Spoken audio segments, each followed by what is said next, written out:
Riddle me this and riddle me that. Who's afraid of the big black bat?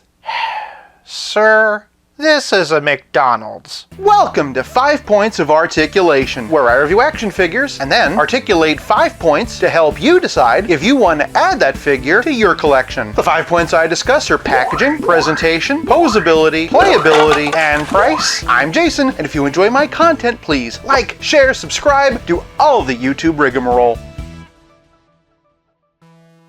Today we're taking a look at the all-new DC Multiverse Classic Riddler from McFarlane Toys. Starting off with the packaging, and the Prince of Puzzlers comes in a typical McFarlane window box. Name and logo down here. Similar to Martian Manhunter, we can see on the side that this is part of DC Classic. QR code on the other side for DC Universe Infinite. Fun classic Batman cover added to the graphic. For those using apps like Brickseek, and here we have the UPC on the bottom. And on the back, bleh. Yeah, I don't exactly like the way he's looking at me. And why isn't there any color in his iris? Is he the Riddler or the Creeper? By the way, do you know how one can get into a locked cemetery at night? If you think you know the answer, sound off in the comments below. Nightmare fuel aside, there's nothing wrong with this box, so it's no mystery that for packaging, Mr. Nygma gets 1 whole point. Moving on to presentation, and Eddie stands at 7 inches on the dot. Similar to the Unmasked Flash we recently looked at, he's also mainly reuse of Blue Beetle. The only new parts are his mischievous head, as well as his belt and glove cuffs. This is a good basic medium build body, and the only thing that makes it stand out is this sculpted band around the boots. That said, I find myself slightly conflicted because I do picture Riddler as a skinnier character. Honestly, this is one time I wouldn't have minded if they used John Kent. On the other hand, the DC Universe Classics Riddler was just their usual basic medium body build, and the original Super Amigos Riddler was just a repainted Superpowers Green Lantern. With all that in mind, this feels very appropriate, and I really like it. The head in particular has a lot of personality. I love the devilish grin, and there's some nice blue painted in the hair. Speaking of paint, I'm very impressed with all the painted on question marks. They even sprung for some on the back. None on the sides though. The cuffs for his gloves are separate pieces, so you actually can adjust them. That means if you want to, you can use them to completely cover up the wrist balls. The question marks themselves are all very nice and crisp, but I do have a couple of stray blobs. Stepping back though, it's not really that big of a deal. Admittedly, this is a very simple looking figure, but its simplicity is its strength. Riddler was just a guy in a question mark bodysuit with a cane, and this captures it. The reuse is fine, and I'm frankly very grateful for a lack of McFarlane'izations. Additionally, all those question marks have been very nicely painted. For presentation, I'm giving this Riddler 1 whole point. Moving on to poseability, and we've seen this articulation scheme a couple of times now. From the top in Riddler's head on a dumbbell joint, you can look up this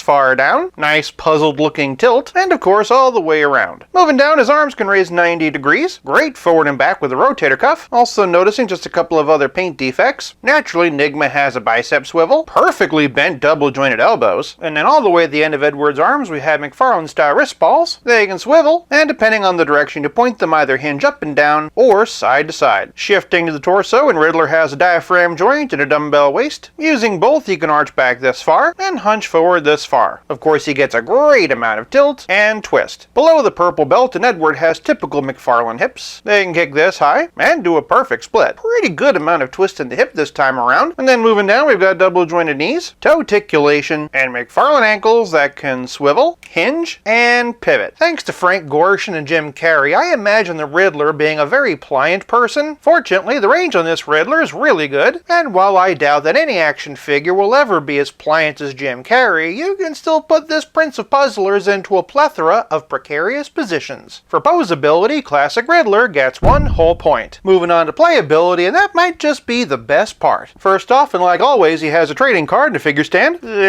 Pause here if you want to read it. More importantly, he comes with a question mark cane, and I can't help but notice that it's identical to the one that Jim Carrey had in Batman Forever. It gives me a lot of hope that we're going to get a movie Riddler to go along with our Batman 6-pack Val Kilmer. Either way, it's wonderful to have, but the accessories don't stop there. Riddler also comes with 6 additional hands. Altogether, that includes a couple of jazz hands, 2 grabbies so he can hold hold the cane in either hand, a couple of fists for when mental strength simply isn't enough, and a couple of pointing hands for when he wants to thumb his nose at the law, or call Batman a loser. I initially thought that all the extra hands came from the gold label Dick Grayson, but that doesn't seem to be the case. Even if they are reused, in the case of something like hands, I really don't care. I'm just happy to have them. And while I've got to hand it to McFarlane for giving us so many extras, playability is more than just accessories. It's also about how well your figure plays with others. For my very first Riddler figure, and here we have the animated series by Kenner, and a collection of Jim Carrey's also by Kenner. Here's DC Universe Classics by Mattel rocking the same costume, but as much as I love the bodysuit, for my favorite Riddler design, here we have the DC Designer Series Greg Capullo version. Next up is the 6-inch scale animated series version by DC Collectibles, shrinking down to 4-inch scale, and here's Spin Master, and then for a couple of McFarlanes, and here's the Frank Gorshin one from the Batman Classic TV series, and Arkham City. For those wondering how the new Riddler would look with his signature bowler derby, here you go. You'd need to repaint it and give him a domino mask, but it could work. Other way around, and the skin tones don't match. But if this sparks your imagination, I'm happy to show it to you. Well, of course, I'm sure what you're more curious about is how Riddler stacks up against some classic Batmans. Here we have the DC Essentials Nightfall version, the DC Multiverse Detective Comics 1000 variant, and the DC Multiverse Nightfall. For a few other bats from my belfry, and here we have 3 Jokers, the blue and gray version of Hush, Arkham City, because I know some of you use him as your main Batman, Speeding Bullets, which I don't show off nearly enough, the diminutive DC Rebirth, and for those thinking of making some Batman Forever customs, Keaton from The Flash. If we're going to look at a classic Riddler and a classic Batman, we might as well look at a classic Robin, but for some other super villains, and here we have the classic superpower style variant Mr. Freeze, Nightfall Catwoman, DC Rebirth Joker, 3 Jokers Clown Joker, Rebirth Deathstroke, which does have a somewhat classic feel, Arkham City Penguin, which is the closest thing we have to a comic style penguin, and Bane. Riddle me this, riddle me that, who's the one who broke Batman's back? For a relative scale comparison, here's Riddler with Pizza Spidey and the Spectacular Spider-Man, and as always, here he is with Stealth Iron Man. Hey Riddler, I have a riddle for you. For me?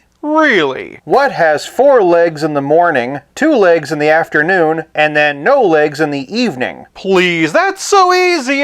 Wait, what? It's me. If you had told me that Riddler just came with a cane, I would have said, yep, that sounds about right. A couple of extra hands would have been a pleasant surprise, but 6 absolutely floors me. For playability, I'm giving this Riddler 1.5 points. This leaves us with nothing left to discuss but the price. At a time when McFarlane wants to start charging us $30 for fewer accessories, just for the privilege of having a fancy trading card stand, it's no mystery that this Riddler is a much better value than most DC Multiverses on the market today. Hopefully McFarlane Toys will get a clue and we'll start to see more of this and less of this. For price, I'm giving this Riddler 1.5 points for a grand total of 6 out of 5. What's your favorite Riddler design, and what classic version of a Batman villain would you like to see next? Sound off in the comments below. If you like this video, check out one of these. Thank you so much for watching. I'll be back again real soon, but until then, play nice and have fun.